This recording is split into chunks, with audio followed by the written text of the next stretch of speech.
Welcome to Reddit Revenge. We have 3 nuclear revenge stories today. So sit back, relax, and smash that subscribe button. Food thieves at university got lesions from my food. Please let me know if this breaks Rule 3.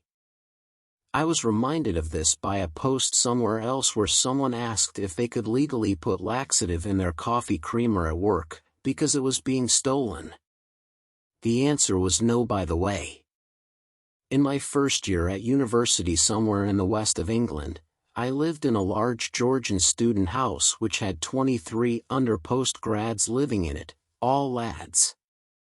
We had 3 kitchens, but some people would raid other fridges, and I was sick of people stealing my food. In microbiology we were doing some experiments with an orthopox virus. Think of it as a much less severe version of cowpox, harmless enough they'd let first-year students use it with only masks, gloves, and glasses. Anyway, one of my lab partners didn't use sterile technique on her inoculating loop particularly well, and ended up with a blister on her lips. She used to heat it too quickly and create an aerosol. Eventually I was fed up with the thievery, and took a little sample of said virus, and added it to a block of cheese. A couple of days later the 2 perps also had a couple of blister-type lesions around their mouths, which lasted a few days and meant they didn't want to go out. They had an inkling it was me, but I made some cheese on toast in front of them, while ensuring I wasn't cross-contaminating, so came away unscathed. The cheese gets hot enough to denature the virus. My food was never touched again, but I often think how risky this was. The end. Well, I guess they won't be stealing food anytime soon. Now, on to our second story. All Army service records lost. Using phones, so apologies for formatting errors. This happened a few years back. My dad found out he's super allergic to some kind of shrub in Central Texas, Fort Hood, after he was transferred there. As a result, he was restricted to office work, and prohibited by Army doctors from outdoor duties. His West Point grad commanding officer was a hyper-warrior kinda dude who detested soldiers who didn't want to train 24/7. Unfortunately, he thought my dad was milking his allergies in order to avoid being a real soldier. My dad was also married, and my mom was pregnant with my older sister, a situation that infuriated the captain because, reasons.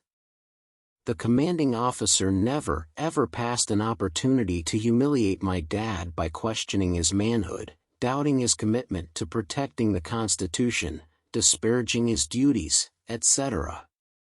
The commanding officer would call him out in front of the company, or debase him in front of higher HQ staff. He'd call the house at 6 a.m. on Sunday, and order Dad in for bullshit reasons, anything to piss him off. In short, he made his life a living hell. For what it's worth, the first sergeant loved my dad's work performance and said so privately. When my dad got orders to leave active duty, which enraged the commanding officer. He found out that the commanding officer received orders for an assignment that was a notch needed to guarantee promotions as well as other plum jobs. Dad decided to fuck with his official records before leaving. As company clerk, he had full access to unit personnel files, orders, etc., which meant he also had keys to the building as well. This was during the pre-digital, pre-computer era. The night before my dad was due to get out, he took all of the captain's personnel folders, and mailed them separately, and anonymously to various posts around the globe, knowing full well it would take weeks to deliver them, to geographically unrelated unit mailrooms around the world, that may or may not open the packages in order to return them. It just so happened that, the unit was in the field for a 2-week exercise on the day my dad left, which meant a skeleton crew would man the phones, and mow lawns until they returned from the field. No one was the wiser for weeks. One of my dad's old poker-playing sergeant buds wrote a few months later telling him that the captain went ballistic, that the missing files seriously damaged the fuck-face of a captain's career prospects, since some of the files were lost in the system. Therefore, the coveted assignment orders were cancelled, and the entire personnel record had to be reconstructed manually by the Department of the Army. My dad said it was a teaching moment for the cruel asshole that you should never fuck with your unit clerk, because even chairborne rangers know how to seriously wound enemies, foreign and domestic. The end. Now, on to our third, and final story for today. Harass my sweet little sister. Fine, I will get you evicted. Or worse. January 2021, 30 female, moved my camper van/mobile home closer to my sister's, 26 female, flat, to help her recover after a stay in hospital. She had been struggling, and was not happy in life, so my goal was to care for her and raise her spirits, while helping her organize and stabilize her life. I was shocked when on my first night there, I was woken at 4 a.m. by enraged screaming from her downstairs neighbor. The woman downstairs was mid-fight with her fella, and I distinctly heard a plate being thrown. I was shocked by how loud they were being, for it to be audible from outside their flat. It was very unsettling for both myself and my sister, as my sister and I have a lot of PTSD from growing up in an abusive household. In the morning I asked my sister about it, and she said that was normal, and that you can't say anything to them about it, or they will start on you. She goes on to explain that one time she had left a note, asking them to keep it down, and the fella had come outside, and banged loudly on her front door, trying to fight her. Bear in mind that this guy is 40 plus balding, 6 foot plus drunk, and she is a tiny thin 4 feet 11 lass with autism. This pissed me off big time, but not nearly as much as when sister admitted that one time, she had been crying to herself in her flat, and the downstairs neighbor decided to call the police on her for it, as revenge for asking them to keep it down. Naturally, I was completely done at this point. So like any good admin lady, I got to work. I opened a complaint with the housing association, and logged every incident of violent drunken behavior that took place. They, as expected, were reluctant to do anything at all, and told me to just call the police if it got bad. I remember thinking to myself, I can't see us needing the police. But I was wrong. Some nights their fighting was so intense I had to anonymously call 101, and report the domestic violence, for her own safety. This, and the letters that started arriving from the housing association put me on their radar, and soon things got worse. They were in trouble for the noise, the state of their flat, fly-tipping rubbish on the corner, an out-of-control dog that attacked my cat, threatening me, threatening sister, spitting on her door, trying to steal her cat, trying to run over my cat, banging on the door and making threats, playing loud music to keep sister awake on college nights, and so much more. The police started being called a lot, and it was getting so stressful. I was starting to regret making that first complaint. But the rest of the neighbors were on our side, as it affected them just as much. I felt supported by them, and decided to just keep pushing, and demanding a solution. I knew eventually the council/housing association would cave in, and either rehouse my sister, or, better yet, rehouse the neighbor. By autumn 2022 things had reached boiling point. I installed a Ring doorbell in January 2022 for parcel deliveries, but it ended up being the silver bullet that took the crazy woman down. A multi-agency meeting took place over Teams, and they finally upped the pressure on the neighbor after I presented my evidence to them. I remember crying after that meeting, as I left it feeling that they didn't think we had enough to push for an eviction. I was even criticized for having not called the police enough to support my harassment claim. But I gave them my flash drive full of reports anyway, and hoped they would at least look at them. Not all was lost though. The neighbor's fellow was told not to attend the property again, and the hope was to distance them, so she could get her life together. She had been given multiple welfare meetings to try and turn her behavior around, and they tried to support her by offering ways to dry out and pick her life up. They really tried to peacefully resolve the situation, and we were even asked to make some adjustments to help her see that we didn't despise her, and our reporting wasn't malicious. We just felt unsafe and she was being loud, messy, and a nightmare neighbor. But this woman just didn't care. She continued to let her partner back at the flat, and they inevitably fought.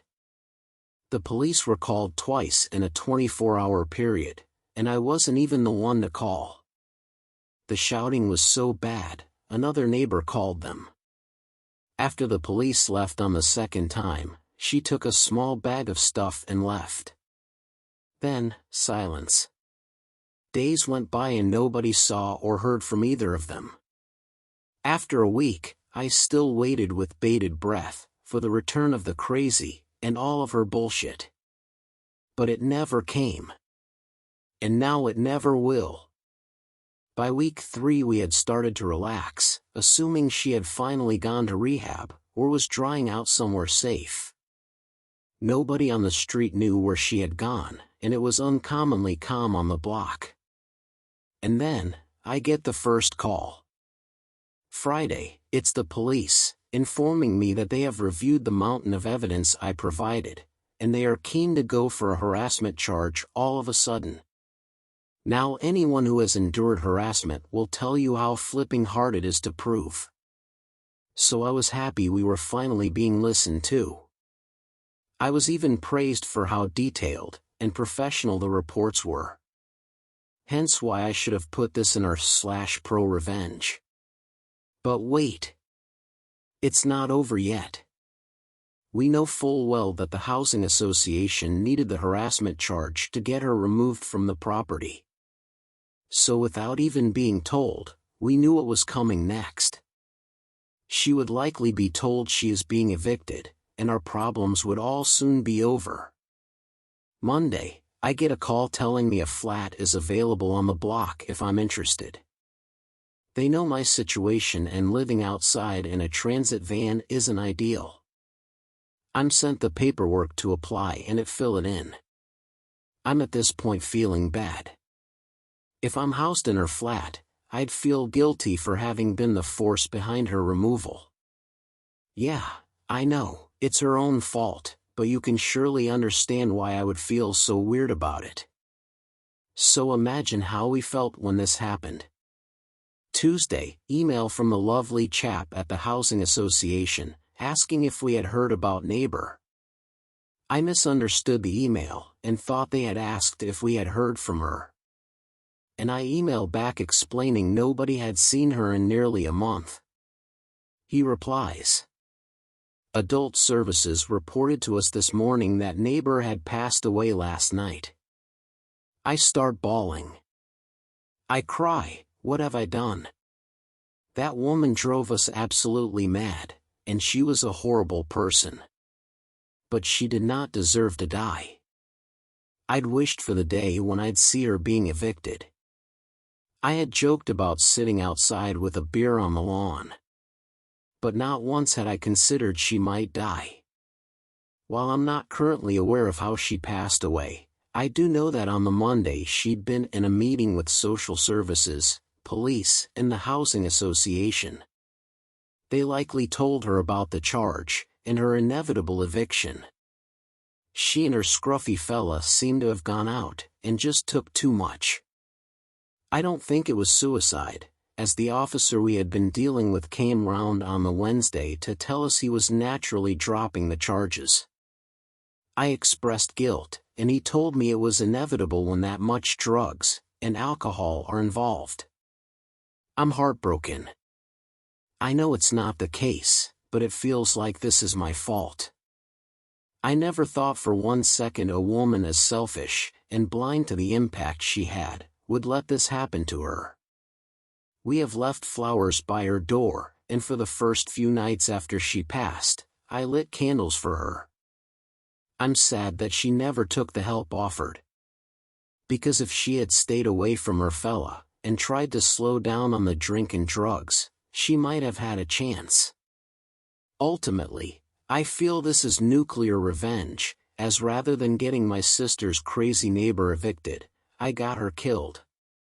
And I feel terrible. The end.